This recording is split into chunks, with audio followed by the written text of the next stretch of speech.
जय जगन्नाथ समस्त को स्वागत।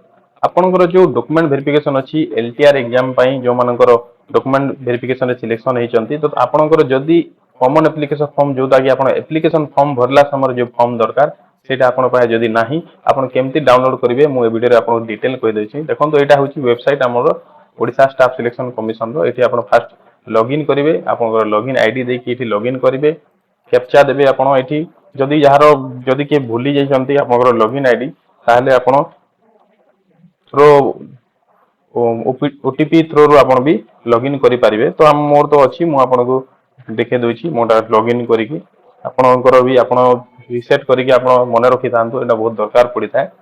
तो जेते बेले आपन लॉगिन करिवे से नवा पेज आसीबो ए पेज देखंतु ओपन हे जैछि आपनकर जोटा आपन अप्लाई करथिबे एठी शो करथिबो सेटा। तो आपन लेफ्ट साइड रे जो आपनकर जो प्रोफाइल अच्छी प्रोफाइल रे आपन देखिबे एठी गुटे आपनकर गुटे टेबल शो करछि। ए होम टेबल रे आपन फर्स्ट जो ऑप्शन आछि ऑनलाइन एप्लिकेशन मैनेजमेंट सिस्टम ओएलएएस एठी आपन क्लिक करिवे।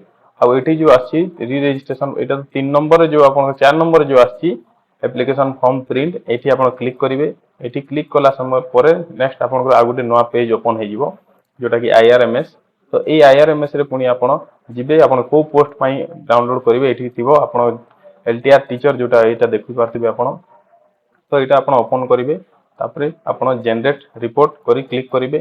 जेतोले आपन जनरेट रिपोर्ट करिवे सेटा ऑटोमेटिक डाउनलोड हे जिवो। एठी डाउनलोड ऑप्शन अछि आपन देखि पारथिबे एटा डाउनलोड हे गलानी। तो आपन एप्लिकेशन फॉर्म टा आपन पाखरे आ जिवो तापरे आपन ताको प्रिंट करिके आपन डॉक्यूमेंट वेरिफिकेशन पई नै जिवे। एटा आपन को एठी सिग्नेचर ऑलरेडी अछि आपन को सिग्नेचर दरकार नै किंतु जेतोले आपन जिबे डॉक्यूमेंट वेरिफिकेशन पई तो सेठी आपन सिग्नेचर निजे सेल्फ अटेस्टेड करिकि जिवे।